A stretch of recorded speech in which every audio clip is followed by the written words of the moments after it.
Meu nome é Marcos Hipólito, eu sou coloproctologista e hoje eu vou falar sobre fístula e abscesso anal.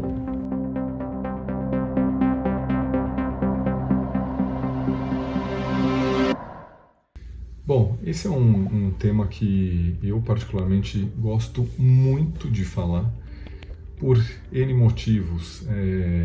Eu tenho muitos pacientes que vêm aqui no consultório com esse tipo de afecção, né, que é o abscesso, que é uma coleção de pus no ânus, né, que pode ter várias localizações, e fístula. Então, os dois, teoricamente, andam juntos. Tá? O abscesso seria uma urgência, né? E a fístula, que é um trajeto que vem desde lá de dentro do reto, forma como se fosse um túnelzinho com orifício interno e orifício externo, que normalmente dá na região perianal. O diagnóstico é sempre cirúrgico pelas consequências que isso pode levar o paciente, principalmente o abscesso anal, que dá uma dor terrível no paciente.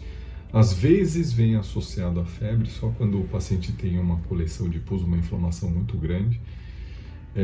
Mas normalmente aí o tratamento é cirúrgico, né? Eu dou aula de fístulas e abscesso anal, e uma das primeiras coisas que eu gosto de falar, que tem um médico em 1929 que é chamado Lockhart Mummery, que ele fala que as reputações, a grande maioria das reputações dos cirurgiões foram mais prejudicadas por cirurgias de fístulas do que outras doenças do aparelho digestivo, para ver a importância da fístula. E tem um hospital na Inglaterra, em Londres, chamado São Marcos, que é um hospital das antigas, é um hospital de coloproctologistas. O meu pai, ele ficou um ano nesse hospital. Muitos proctologistas iam naquela época, em 1970, ficavam lá para aprender. Inclusive o meu pai, ele conheceu o Milligan e o Morgan, né, que dá-se o nome para cirurgias de hemorroida.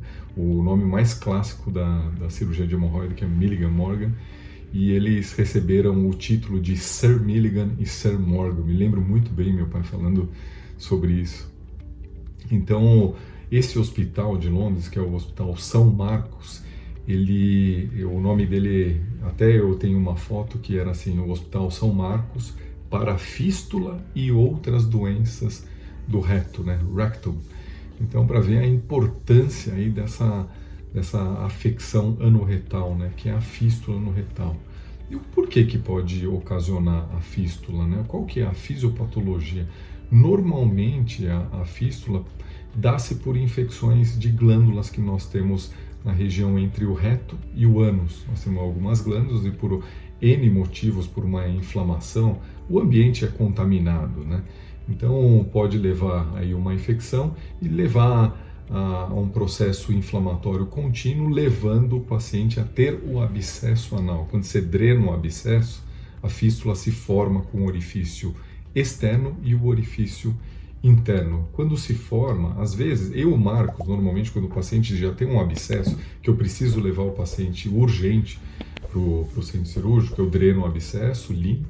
Se eu conseguir identificar a fístula logo de uma vez, o orifício interno, eu já faço logo de uma vez a cirurgia. O grande problema disso é que quando às vezes é uma fístula, que às vezes ela pega muita musculatura, a gente não pode abrir a fístula já na primeira cirurgia. A gente preserva a musculatura, senão o paciente fica incontinente, né? Então, o fato de preservar a musculatura é algo importante, tá? Porque a fístula, ela pode ter inúmeras direções, né? E pegar muita musculatura. Pegou muita musculatura, se preserve logicamente o paciente e você, para não deixar o paciente incontinente. Às vezes o paciente muito jovem, independente da idade, você pode levar o paciente a ter intercorrências graves, né? O paciente ficar usando fralda. É difícil acontecer? Sem dúvida é difícil. Normalmente ocorre nas fístulas ocasionadas por doenças inflamatórias, por exemplo, doença de Crohn, que pode dar essas fístulas perianais, coleção de pus. Mas assim, o mais importante é tirar o paciente da urgência. Drena um abscesso, tá? Drena o abscesso, limpa tudo, deixa limpinho lá toda aquela cavidade. Se você, porventura, conseguir encontrar o orifício interno, maravilha. Eu vou atrás sempre para eliminar tudo logo de uma vez. Mas se, porventura, você não conseguir, deixa lá drena e observa o paciente se ele vai ter novas crises aí de abscesso anal. Então, é algo que é extremamente importante. A gente tem que ficar muito atento a isso, porque quando o paciente chega no consultório, doutor, estou com uma dor na região do ânus, tá? Eu estou com uma dor intensa na região do ânus.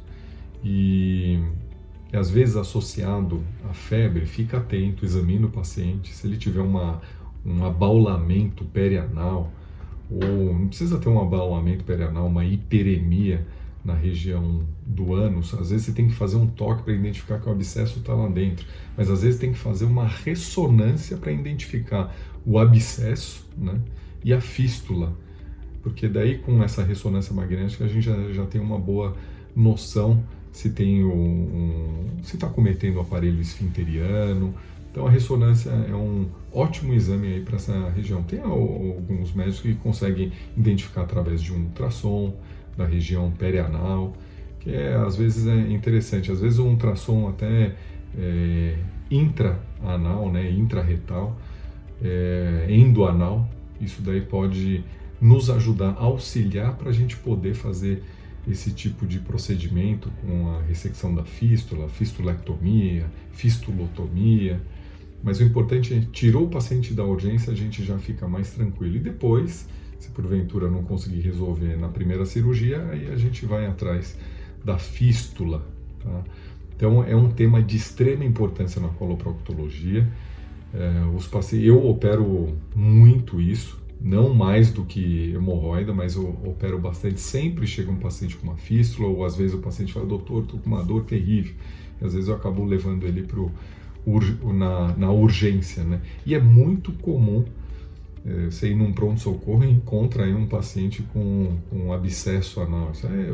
Para nós que vivemos de urgências, o abscesso anal faz parte dos clássicos da urgência, assim como apendicite, vesícula inflamada, diverticulite e o abscesso anal, tá? Então, se você gostou desse tema, dá um like, se inscreva no meu canal que a gente vai falando sobre outros temas. Muito obrigado.